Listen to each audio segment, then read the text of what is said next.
إن الحمد لله نحمده ونستعينه ونستغفره ونعوذ بالله من شرور أنفسنا وسيئات أعمالنا من يهده الله فلا مضل له ومن يضلله فلا هادي له وأشهد أن لا إله إلا الله وحده لا شريك له وأشهد أن محمدًا عبده ورسوله أما بعد فإن خير الحديث كتاب الله وخير الهدي هدي محمد صلى الله عليه وسلم وشر الأمور محدثاتها وكل محدثة بدعة وكل بدعة ضلالة وكل ضلالة في النار. أعوذ بالله السميع العليم من الشيطان الرجيم. بسم الله الرحمن الرحيم. يا أيها الذين آمنوا كتب عليكم الصيام كما كتب على الذين من قبلكم لعلكم تتقون أياما معدودات فمن كان منكم مريضا أو على سفر فعدة من أيام أخر وعلى الذين يطيقونه فدية طعام مسكين فمن تطوع خيرا فهو خير له وأن تصوموا خير لكم إن كنتم تعلمون. شهر رمضان الذي أنزل فيه القرآن هدى للناس وبينات من الهدى والفرقان فمن شهد منكم الشهر فليصم ومن كان مريضا أو على سفر فعدة من أيام أخر يريد الله بكم اليسر ولا يريد بكم العسر ولتكملوا العدة ولتكبروا الله على ما هداكم ولعلكم تشكرون. وإذا سألك عبادي عني فإني قريب أجيب دعوة الداعي إذا دعان فليستجيبوا لي وليؤمنوا بي لعلهم يرشدون. معزز حاضرین، دینی بھائیوں، نوجوان ساتھیوں، اللہ رب العالمین کی توفیق، اس کے فضل سے رمضان المبارک کے بابرکت ایام ہم نے پائے. آدھا سے زیادہ رمضان گزر چکا ہے. انوار و برکات کے شب و روز، اللہ کی بے شمار رحمتوں و مغفرتوں کے نازل ہونے والے یہ دن اور یہ راتیں جو ہمیں اسی پاک پروردگار کی فضل سے، اسی کی عنایت ہوئی، اسی کا رحم کرم ہوا کہ ہم کو نصیب ہوئے. نہیں تو کتنے ہمارے ساتھی ہیں جنہوں نے پچھلے رمضان میں ہمارے ساتھ روزہ بھی رکھا تھا، نمازیں پڑھی تھی، قرآن کی تلاوت بھی کی ہوگی، لیکن آج ہمارے درمیان نہیں ہے، رمضان انہیں نصیب نہیں ہوا. اللہ کا یہ فضل اور اس پر جتنا اس کا شکر بجا لائیں کم ہے کہ اس نے ہماری زندگی باقی رکھی اور ہمیں اس سال بھی رمضان سے فائدہ اٹھانے کا موقع دیا. اور بلا شبہ اللہ کے جس بندے کو جتنی زیادہ توفیق ہوئی عبادت کرنے کی، قرآن تلاوت کرنے کی، نفل نمازیں پڑھنے کی، وہ اتنا زیادہ خوش نصیب اللہ کی رحمتوں و مغفرتوں کا پانے والا ہے. یہ مہینہ حقیقت میں اللہ رب العالمین کی طرف سے اپنے نبی، اپنے پیارے نبی کی امت کے لیے ایک بہت بڑا تحفہ ہے. جس طرح اللہ رب العالمین نے اپنے پیارے نبی کو دنیا میں سب سے اونچا مقام عطا کیا، بلکہ اس دنیا میں بھی جس دنیا کے آنے پر ہمارا یقین ہے اور جہاں کی زندگی ہمیشہ کی زندگی ہے، اس دنیا میں بھی آپ کا مقام سب سے اونچا، سید الاولین والآخرین. اسی طرح آپ کی امت کو بھی اللہ رب العالمین نے بہت سارے فضل سے نوازا، بہت ساری نعمتیں اسے ایسی دی جو پچھلی امتوں کو نہیں ملی. انہی نعمتوں میں سے، اللہ کے انہی فضل میں سے رمضان کا یہ مہینہ بھی ہے. ایک ایسا مہینہ جس کے ذریعے امت محمدیہ کے لوگ جنت میں سب سے زیادہ پہنچ جائیں گے. پچھلی امتوں کی عمر اس امت سے بہت زیادہ تھی، 1000 سال، 1000 سال سے زیادہ، لیکن اس امت کو اللہ رب العالمین نے تھوڑے وقت میں، تھوڑی عمر میں زیادہ ثواب حاصل کرنے کا موقع دیا، ایسا مہینہ دیا، ایسی راتیں دی، ایسے دن دیے اور ایسی جگہیں دی جہاں عبادت کرنے کا جو ثواب کئی سال بلکہ ہزار سال سے زیادہ۔ شب قدر کو دیکھ لیجئے، لیلۃ القدر خیر من الف شہر، 1000 سال سے زیادہ۔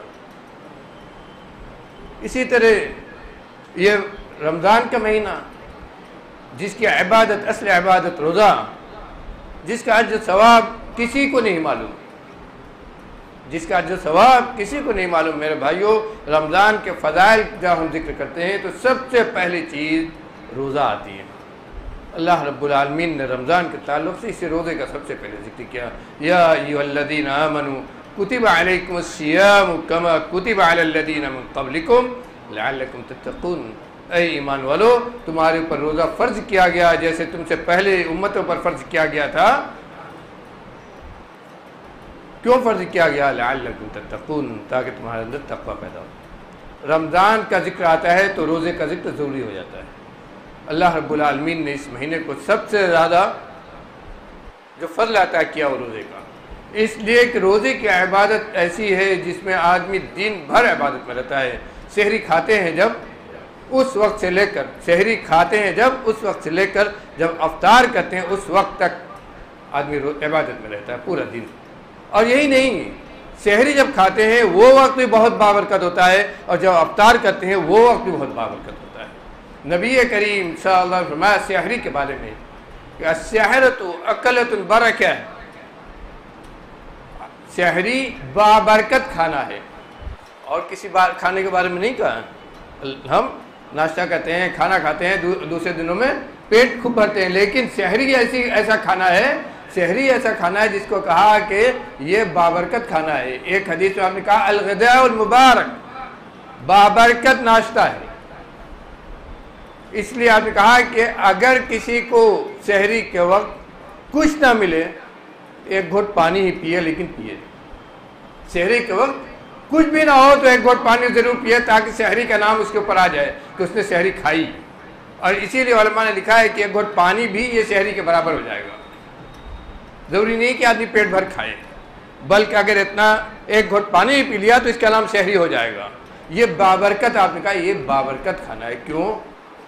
فَإِنَّ اللَّهَ وَمَلَائِكَتَهُ يُصَلُّونَ عَلَى الْمُتَسَحِّرِينَ، اس لیے کہ اللہ رب العالمین رحمت نازل کرتا ہے۔ سوچو، وہ رحم الراحمین، جو ہم پر ہماری ماں باپ سے بھی زیادہ رحیم و شفیق مہربان ہے، جو چاہتا ہے کہ بندے اس کے دربار میں آئیں، اس کے ہاتھ پھیلائیں، اس کی رحمت اور اس کی مغفرت کو اپنے دامن میں سمیٹیں۔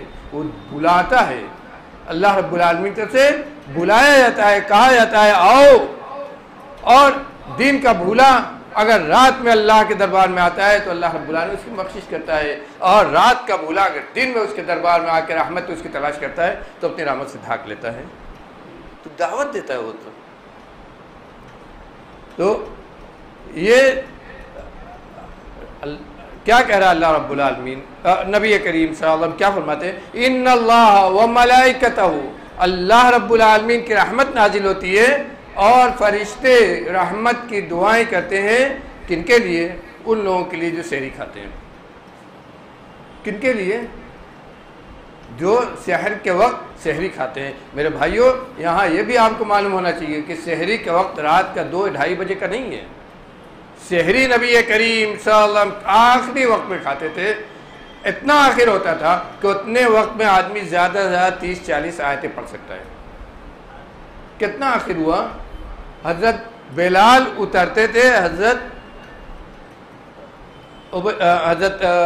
دوسرے صحابی اذان جو دیتے تھے وہ چاہتے تھے اوپر، بہت مختصر وقت۔ یہی آخری وقت سحری کا ہے۔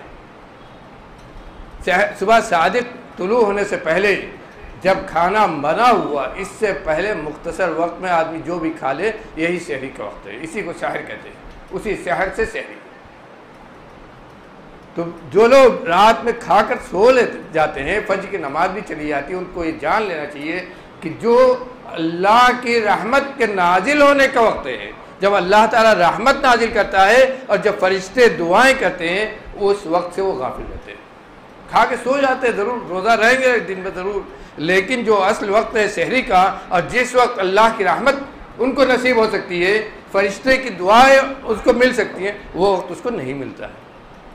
یہ وقت سحری کا بہت ہی بابرکت ہوتا ہے جب ہم روزہ شروع کرتے ہیں، اور اسی طرح جب روزہ افطار کرتے ہیں، روزہ افطار کرنے کے لیے بیٹھتے ہیں تو یہ کیا ہے، کون سا وقت ہوتا ہے؟ یہ بھی بہت ہی بابرکت وقت ہوتا ہے۔ عبادت، دن بھر کی عبادت ہماری پوری ہوتی ہے اسی وقت، اور جب اللہ کی توفیق سے بندہ عبادت پوری کرتا ہے تو عبادت کے آخر وقت میں اللہ رب العالمین دعا کو رد نہیں کرتا ہے۔ عبادت کے آخری وقت میں یہ جان لیجئے، عبادت کے آخری وقت میں جب بندہ دعا کرتا ہے تو عبادت رد نہیں ہوتی ہے۔ اسی لیے نبی کریم صلی اللہ علیہ وسلم کہ روزے دار جب افطار کے لیے اپنے افطاری کی جگہ پر بیٹھتا ہے اور دعائیں کرتا ہے تو یہ دعا اللہ کے قبول ہوتی ہے، رد نہیں کی جاتی ہے، لوٹائی نہیں جاتی ہے۔ یہ کتنا بابرکت وقت ہوتا ہے جب روزہ ہم افطار کریں۔ دن بھر روزے کی عبادت ایسی ہے کہ دن بھر ہم عبادت میں رہتے ہیں، اور اسی عبادت کے درمیان غور کیجیے، اسی عبادت کے درمیان ہم نماز پڑھتے ہیں، قرآن کی تلاوت بھی کرتے ہیں، صدقہ و خیرات بھی کرتے ہیں، اور دوسری نفل نمازیں، نفل عبادتیں بھی کرتے ہیں۔ روزہ صرف اکیلا ایک ایسی عبادت ہے کہ آدمی دوہری عبادت میں رہتا ہے۔ نماز جب پڑھتے ہیں روزہ رکھ کر تو روزہ کی عبادت آپ کر رہے ہیں اور دوسری نماز کی عبادت کر رہے ہیں۔ صدقہ کرتے ہیں روزہ رکھ کر، روزہ بھی رکھے ہوئے ہیں، ایک عبادت وہ بھی ہو رہی ہے، دوسری عبادت صدقہ کی ہو رہی ہے۔ اسی طرح قرآن کی تلاوت کر رہے ہیں تو روزہ بھی رکھے ہوئے ہیں اور دوسری عبادت قرآن کی تلاوت بھی کر رہے ہیں۔ تسبیح و تحلیل کر رہے ہیں تو روزہ بھی رکھے ہوئے ہیں، تسبیح و تحلیل کی عبادت بھی کر رہے ہیں۔ دوہری عبادت کرتا ہے، اور اسی لیے اللہ رب العالمین نے حدیث قدسی میں کیا کہا ہے کہ اس روزے کا اجر ثواب صرف میرے پاس ہے۔ اسی لیے کہا گیا ہے کہ آدمی دوہری عبادت میں ہوتا ہے۔ حدیث قدسی میں ہے، اللہ رب العالمین خود کہتے ہیں کہ ہر نیکی جو بندہ کرتا ہے اس کا اجر ثواب 10 گنا سے لے کر 700 گنا اور اس سے زیادہ بڑھایا جاتا ہے۔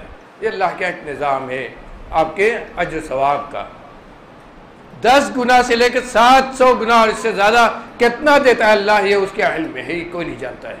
نیکی کا جو ثواب کسی کو نہیں معلوم کتنا ملے گا، لیکن روزہ ان سب سے بڑا ہوا ہے۔ الا الصوم فإنه لي وأنا أجزي به يدع طعامه وشهوته من أجلي۔ اللہ رب العالمین کہتے ہیں کہ روزہ اس سے بھی الگ ہے۔ ایک نیکی کا جو ثواب کتنا ملے گا، 700 یا اس سے زیادہ، یہ تو معلوم ہی نہیں ہے، لیکن روزہ تو اس سے بھی الگ ہے، کتنا ملے گا یہ معلوم ہی نہیں۔ الا الصوم، سوائے روزے کے، کیونکہ روزہ میرے لیے، بندہ میرے لیے روزہ رکھتا ہے۔ يدع طعامه وشهوته من أجلي، آدمی دن میں اپنے کھانے کو چھوڑتا ہے، اپنی شہوات کو چھوڑتا ہے، اپنی لذات کو چھوڑتا ہے، ہر قسم کی پریشانی برداشت کرتا ہے، بھوک پیاس کی شدت برداشت کرتا ہے، گرمی کی شدت میں اللہ رب العالمین کو راضی رکھنے کے لیے اپنا کھانا پینا چھوڑتا ہے۔ کیوں؟ تاکہ اس کا رب راضی ہو جائے، اسی کے حکم کو بجا لانے کے لیے۔ اسی لیے اللہ رب العالمین نے کہا کہ میرے لیے ہے، اس میں خلوص آخری حد کو ہے، اس لیے اس کا اجر ثواب میں دوں گا۔ اللہ کیا، یہاں تک کہ روزے دار کے لیے ایک دروازہ، جنت کا ایک دروازہ خاص کیا اللہ نے، ریان نام سے ایک دروازہ جنت کا خاص کیا ہے ان لوگوں کے لیے اللہ رب العالمین نے جو روزہ رکھتے۔ یہ فضل ہے، یہ فضیلت ہے اس مہینے کی روزے کے ساتھ، جس کو اللہ نے ذکر کیا ہے۔ اور اسی لیے کہا ہے کہ جو آدمی بھی روزے رمضان کے مہینے کو پائے، چند دن ہے، ایام معدودات، اللہ نے ایک مہینے کو چند دن کہا ہے، چند دن ہے، پورا سال نہیں لیا گیا آپ سے، ایک مہینہ لیا گیا ہے کہ اس ایک مہینے میں آپ روزہ رکھیے، چند دن ہے۔ لہذا جو آدمی ان ایام کو، رمضان کے ان دنوں کو پائے، وہ ان میں روزہ رکھے، ان میں روزہ رکھے۔ لیکن اگر مجبور ہے، بیمار ہے، بڑھاپے کی اس عمر کو پہنچ گیا ہے کہ روزہ نہیں رکھ سکتا ہے، تب اس کو اللہ نے رخصت دی ہے کہ روزہ نہ رکھے۔ بیمار ہے تو جب اچھا ہو تو اسے قضا کرے، مسافر ہے روزہ نہیں رکھ سکتا اس کو، چھٹی دے دی گئی ہے کہ سفر کی صعوبت، سفر کی تکلیف، سفر کی پریشانی میں اگر روزہ نہیں رکھ سکتا ہے تو روزہ نہ رکھے، لیکن دوسرے دنوں میں اس کی قضا کرے۔ عورت اگر شرعی عذر ہے، اس کو حید سے ہے، ایام حید ہے، تو ان میں وہ روزہ نہ رکھے، لیکن بعد میں اس کی قضا کرے۔ تو اللہ نے رخصت دی ہے، اتنی سختی بھی نہیں کی ہے۔ یرید اللہ بکم اليسر ولا یرید بکم العسر، اللہ تعالیٰ آسانی چاہتا ہے، سختی نہیں کرنا چاہتا اپنے بندے پر۔ اور اسی لیے اس نے جو روزہ فرض کیا ہے، مطلب یہ نہیں کہ آدمی صرف بھوکا پیاسا رہے، بلکہ مطلب یہ ہے کہ اللہ کا بندہ بن جائے، اس کے اندر انسانیت پیدا ہو جائے، اس کے اندر اللہ کا خوف تقویٰ پیدا ہو جائے، اس کے اندر اللہ کا ڈر پیدا ہو جائے، اس کے اندر اپنے دوسرے ساتھیوں کے لیے ہمدردی اور خیرخواہی پیدا ہو جائے، اس کے اندر یہ جذبہ پیدا ہو جائے کہ ہم کو اللہ کھلا رہا ہے تو اس کی نعمت سے ہم کیسے فائدہ اٹھا رہے ہیں، بغل میں اگر کوئی آدمی بھوکا ہے تو کیسے اپنی زندگی گزار رہا ہوگا، اس کے لیے خیرخواہی اس کے دل میں پیدا ہو جائے، ہمدردی اس کے دل میں پیدا ہو جائے، معاشرے کے لیے وہ ایک فائدہ مند انسان بن جائے۔ یہ مقصد ہے روزے کا، اس مقصد کو پانے کے لیے روزے کا حکم دیا گیا ہے۔ اور اسی لیے نبی کریم صلی اللہ علیہ وسلم من لم يدع قول الزور والعمل به فليس لله حاجة في ان يدع طعامه وشرابه، کہ اگر آدمی روزے کی مقصد کو نہ جانے اور روزے کے مقصد کو پانے کی کوشش نہ کرے اور اس کے ذریعے اللہ کو راضی کرنے کی کوشش نہ کرے، بلکہ لغو یعنی باتوں میں لگا رہے، حرام کاموں میں لگا رہے، اس کی زبان گندگی سے نہ رکے، گالی گلوچ سے اس کی زبان نہ رکے، اس کا ہاتھ اور پیر اللہ کی معصیت کے کاموں سے نہ رکے، تو سمجھ لو کہ صرف بھوکا پیاسا رہتا ہے۔ اللہ کو ایسے آدمی کے بھوکے پیاسے رہنے کی کوئی ضرورت نہیں ہے۔ روزہ اس کے لیے نہیں ہے کہ آدمی بھوکا پیاسا رہے اور جو جی چاہے وہ کرے، بلکہ روزہ یہ ایسی عبادت ہے کہ آدمی کو اللہ کی عبادت کرنا، اللہ کے اطاعت کرنا، اللہ کی بندگی کرنا سکھاتا ہے، اور جو اس سے نہ سیکھے تو اس نے روزہ نہیں رکھا ہے۔ یہ رمضان کی ایک بہت بڑی فضیلت ہے، اور رمضان کی دوسری فضیلت قرآن ہے۔ شہر رمضان الذی انزل فیہ القرآن، یہ مہینہ جس کو اللہ نے، رمضان کے مہینہ جس کو اللہ نے قرآن کے منتخب کیا، قرآن جو اللہ کا کلام، قرآن جو اللہ کا کلام ہے، لفظاً لفظاً، حرفاً حرفاً، اس کی ترتیب اور سب کچھ، اس میں کسی انسان کا کچھ بھی نہیں دخل، اللہ کا کلام، اس کو اللہ نے رمضان ہی میں اتارا، اس کو رمضان سے اللہ نے جوڑا۔ اس کا اتارنا یہ بھی جان لیجئے میرے بھائی، رمضان دو مرتبہ، قرآن دو مرتبہ نازل ہوا، ایک مرتبہ نازل ہوا لوح محفوظ سے آسمان دنیا پر، بیت العزہ، بیت العزہ اللہ رب العالمین نے آسمان دنیا میں بیت العزہ، عزت والا گھر بنایا جس میں قرآن کو رکھا گیا لوح محفوظ سے اتار کر۔ یہ اتارنا کب ہوا ہے؟ رمضان کی وہ رات جسے ہم شب قدر کہتے ہیں، انا انزلناہ فی لیلۃ القدر، شب قدر میں اللہ رب العالمین نے لوح محفوظ سے بیت العزہ میں اتار کر رکھا، اور پھر بیت العزہ سے اس دنیا میں نبی کریم صلی اللہ علیہ وسلم پر تھوڑا تھوڑا وقت کے حساب سے، تقاضے کے حساب سے اللہ رب العالمین نازل کیا۔ اب بیت العزہ سے یہ بھی جانیے، قرآن کے اترنے کی قرآن اس دنیا میں جب اترنا شروع ہوا، پہلی آیت کون سی ہے؟ سب جانتے ہیں، اقرأ بسم ربک الذی خلق خلق الانسان من علق اقرأ ربک الاکرم۔ سب سے پہلی یہی آیتیں نبی کریم صلی اللہ علیہ وسلم پر، ہمارے پیارے نبی پر غار حرا میں نازل ہوئی، جب حضرت جبریل امین یہ آیتیں لے کر آپ کے پاس غار حرا میں آئے اور آپ کو نبی اور رسول بنایا گیا۔ نبی اور رسول جب آپ کو بنایا گیا غار حرا میں، پہلی وحی جو آپ کے پاس آئی، اقرأ بسم ربک الذی خلق، یہی آیتیں لے کر حضرت جبریل امین آپ کے پاس آئے اور آپ کو یہی پڑھایا۔ صحیح تحقیق کے حساب سے یہ آیتیں بھی کب نازل ہوئی ہیں؟ پہلی وحی کب آئی ہے آپ کے اوپر؟ 21ویں رمضان کی 21ویں شب، رمضان کی 21ویں شب، اور زیادہ امکان ہے کہ وہی شب قدر رہی ہوگی، وہی شب قدر رہی ہوگی۔ اور اسی لیے محقق مورخین جو ہے انہوں نے لکھا ہے کہ رمضان قرآن دو مرتبہ اللہ نے اس کو اتارا، ایک مرتبہ آسمان دنیا سے، ایک مرتبہ لوح محفوظ سے آسمان دنیا پر، پھر آسمان دنیا سے اس دنیا میں نبی کریم صلی اللہ علیہ وسلم پر وحی کے ذریعے اتارا گیا۔ یہ دونوں رمضان میں اور شب قدر میں، دونوں رمضان میں اور شب قدر میں. اسی لیے اللہ نے کہا انا انزلناہ فی لیلۃ القدر وما ادراک ما لیلۃ القدر لیلۃ القدر خیر من الف شہر. ہم نے قرآن کو لیلۃ القدر میں نازل کیا. رمضان سے اس قرآن کا کتنا گہرا تعلق ہے. رمضان سے جتنا گہرا تعلق ہے اتنا ہی روزے سے بھی تعلق ہے. اسی لیے نبی کریم صلی اللہ علیہ وسلم نے روزہ اور قرآن کو ایک ساتھ ذکر کیا ہے. ایک حدیث میں فرمایا ان الصیام والقرآن یشفعان للعبد یوم القیامہ. قرآن اور روزہ، قرآن اور روزہ یہ دونوں بندے کے لیے اللہ کے ہاں قیامت کے دن سفارشی بنیں گے. بندے کے لیے، روزے دار کے لیے روزہ، قرآن تلاوت کرنے والے کے لیے قرآن، یہ سفارشی ہوں گے قیامت کے دن. اللہ رب العالمین کا سفارش کریں گے ان کی نجات کے لیے، جنت میں داخل کرائیں گے ان کو. کیسے؟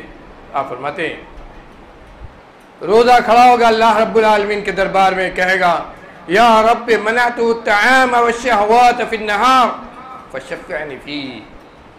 اے رب، اے پروردگار عالم، میں نے تیرے اس بندے کو دن میں کھانے سے روک کے رکھا. تو نے کھانا حلال کیا تھا، لیکن روزہ رکھنے کی خاطر اس نے کھانا نہیں کھایا، اس نے اپنی خواہشات نہیں پوری کی، تیری رضا کی خاطر دونوں چیز چھوڑا. دن میں دونوں چیز ہم نے اس کی روک دی تھی، یہ بھوکا پیاسا رہا. فشفعنی فی، اے پروردگار میری سفارش اپنے اس بندے کے سلسلے میں قبول فرما لے. روزہ آپ کی سفارش کرے گا، گواہی دے گا اللہ رب العالمین کے دربار میں کہ آپ نے روزہ رکھا ہے، اللہ کی خاطر آپ نے بھوک پیاس برداشت کی ہے. سوچیے کتنی اونچی عبادت ہے یہ عبادت خود کھڑی ہو کر گواہی دے گی. اور اسی طرح فرمایا کہ قرآن یہ کھڑا ہوگا اللہ کے دربار میں. تو جو آدمی قرآن کو اللہ کے لیے رات میں اٹھ کر تلاوت کرتا ہے، رات میں اٹھ کر تہجد کی نماز پڑھتا ہے، اللہ کو یاد کرتا ہے، قرآن کی تلاوت کرتا ہے اپنی نماز میں، قرآن کھڑا ہوگا، کہے گا یا رب منعته النوم باللیل فشفعنی فیہ. اے پروردگار، ہم نے اس کو رات میں سونے نہیں دیا، تیرے اس بندے کو، اے اللہ میں نے اس تیرے بندے کو رات میں سونے نہیں دیا ہے. اس نے جاگ جاگ کر تیری عبادت کی ہے. جب دنیا خواب خرگوش میں ہوتی تھی، جب دنیا سوئی رہتی تھی، نیند لوگوں پر حاوی رہتی تھی، سوئے رہتے تھے لوگ، یہ تجھ کو یاد کر کے، تیرے عذاب کا ذکر کر کے، تجھ کو یاد کر کے، تیری رحمت کو یاد کر کے کھڑا ہوتا تھا اپنے بستر سے اور رات کے اندھیرے میں تجھ کو پڑھتا تھا، تیری تلاوت کرتا تھا. پروردگار عالم، میں نے تیری رضا کی خاطر اس کی نیند، رات کی نیند حرام کی ہے. فشفعنی فیہ، تو اس کی سفارش، میری سفارش اس کے بارے میں تو قبول فرما دے. فیشفعان، نبی کریم صلی اللہ علیہ وسلم فرماتے ہیں کہ دونوں روزہ اور قرآن، ان دونوں کی سفارش قبول کر لی جاتی ہے. دونوں سفارشی ہوتے ہیں. غور کیجئے دونوں کا کتنا گہرا تعلق. رمضان میں آپ روزہ رکھتے ہیں اور رمضان میں قرآن کی تلاوت بھی کرتے ہیں. غیر رمضان میں آدمی سوچو کتنی تلاوت کرتا ہے. کتنے ہیں جو رمضان کے علاوہ میں کبھی قرآن اٹھاتے ہوں گے، کہیں اوپر طاق پر لے جا کر قرآن رکھ دیا تو رمضان جب آتا ہے تبھی وہ نیچے آتا ہے، اور پھر رمضان گزرا تو اوپر ہو گیا تو اترتے ہی نہیں ہے. کتنے گھروں میں ایسا ہوتا ہے میرے بھائیو. حقیقت ہے، برا نہیں لگنا چاہیے، حقیقت ہے. کتنے گھر ایسے ہیں جہاں قرآن کا ذکر صرف تبرک ہے، تلاوت ہی نہیں کیا جاتا ہے. قرآن تو اس لیے ہے کہ اس کو برابر روز تلاوت کیا جائے. آدمی اپنا ایک وقت خاص کرے، اس کے لیے خاص کرے اپنے اوقات میں سے تلاوت کرنے کے لیے روز، کہ وظیفے کے طور پر ہم اتنا قرآن روز پڑھیں گے. قرآن اس لیے نازل ہوا ہے کہ اس کی تلاوت کیا جائے، اس کو پڑھا جائے. یہ غیر رمضان میں ہم چھوتے بھی نہیں ہیں، لیکن رمضان آتا ہے، غور کیجئے کون ہم کو مجبور کرتا ہے. یہ دل خود کہتا ہے، اللہ کی رحمت ہے کہ دل خود کہتا ہے کہ نہیں چلو پڑھو اس کو، دن میں بھی پڑھو، رات میں بھی پڑھو، شام میں بھی پڑھو، صبح میں بھی پڑھو. خود دل اس کی طرف مائل ہوتا ہے. یہ اسی رمضان اور اسی روزے کی برکت ہے کہ آدمی قرآن کی تلاوت بھی کرنے لگتا ہے. اور اسی کی میرے بھائیوں مختصر مجھے کہنا ہے، اس لیے یہ آگے بڑھتے ہیں. اسی رمضان کی ایک اور برکت ہے دعا. اسی رمضان کی ایک اور برکت ہے، اللہ نے رمضان اور قرآن کے ساتھ دعا کا ذکر کیا ہے.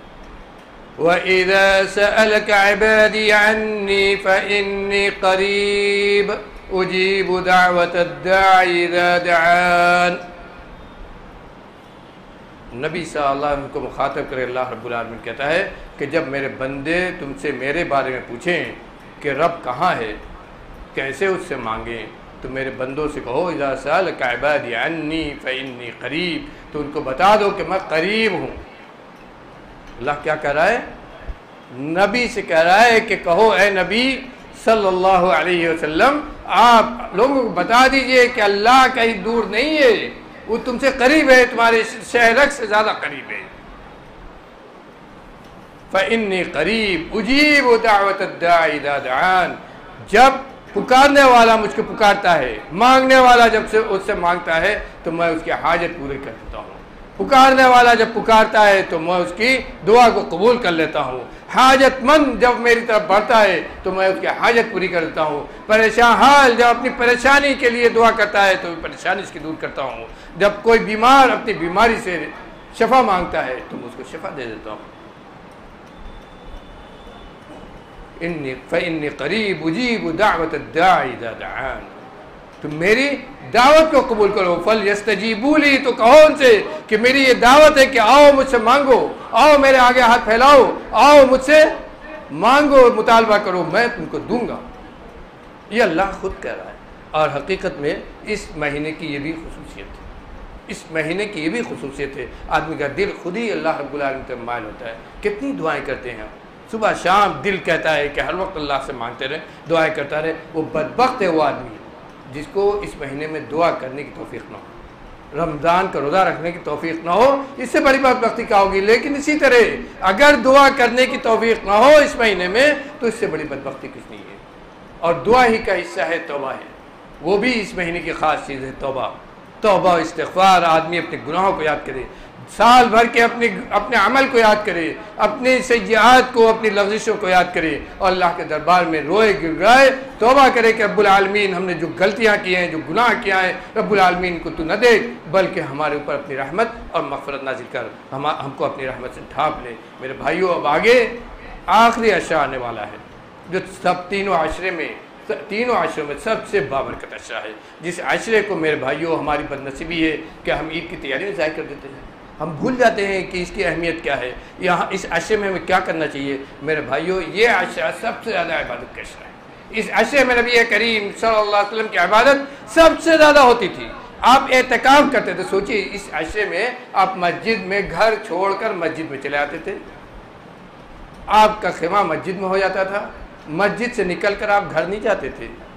9 دن یا 10 دن جو ہوتا تھا یہ مسجد میں آپ کا پورا مسجد میں گزرتا تھا، دن میں بھی روزے میں اور رات میں اللہ کی عبادت میں آپ مسجد میں اعتکاف کرتے تھے۔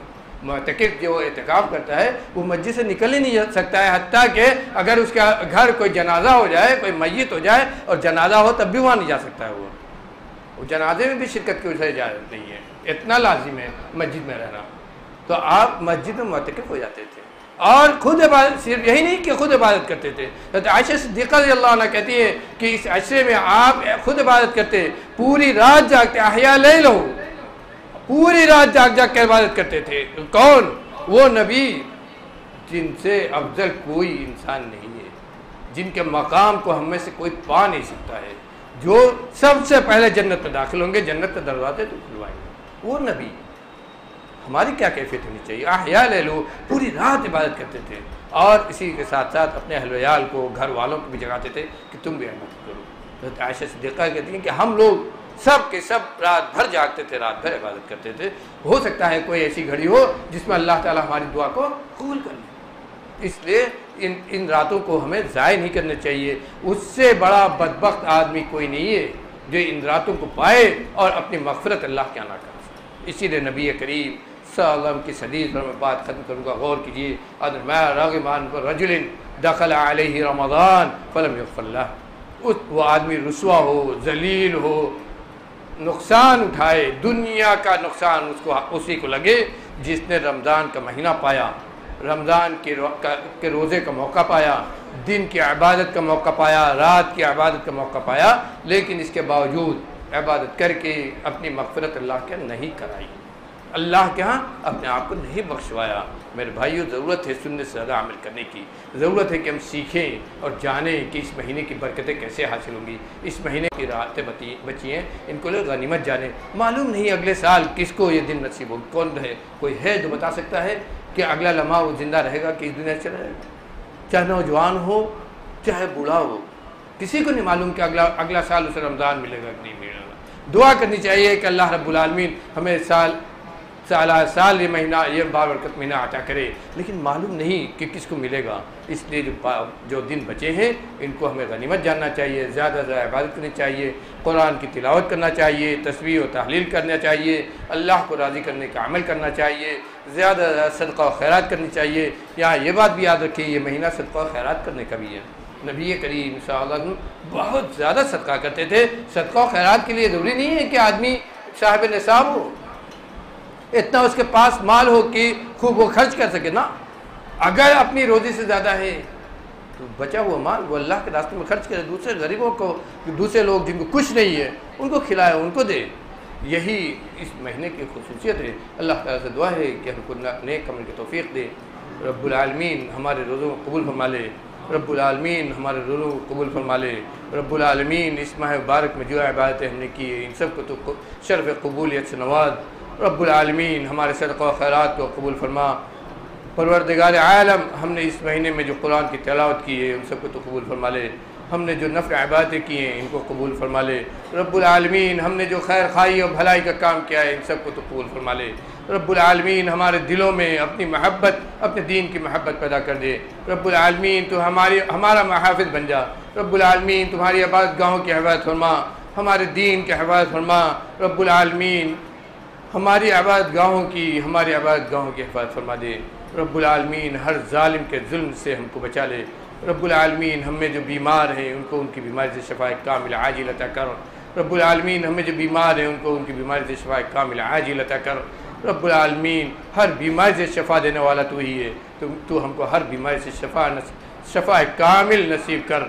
رب العالمین ہم میں جو بے روزگار ہیں ان کو روزگار سے کر دے، جو روزگار سے ہے رب العالمین ان کے روزگار میں برکت عطا فرما دے۔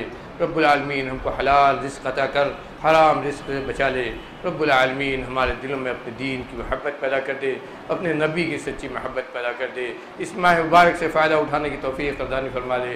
رب العالمین ہم سے وہ کام لے جس سے تو راضی ہو جا، رب العالمین ہم سے وہ کام لے جس سے تو راضی ہو جا، جس سے ہمیں جنت حاصل ہو، جہنم سے ہم بچ سکیں۔ رب العالمین جب تک دنیا میں زندہ رکھ، اسلام پر زندہ رکھ، ایمان کے ساتھ زندہ رکھ، اور جب اس سانس کے ٹوٹنے کا وقت آئے، اس دنیا سے جانے کا وقت آئے، تیرا کلمہ لا الہ الا اللہ ہماری زبان پر ہو۔ وما علینا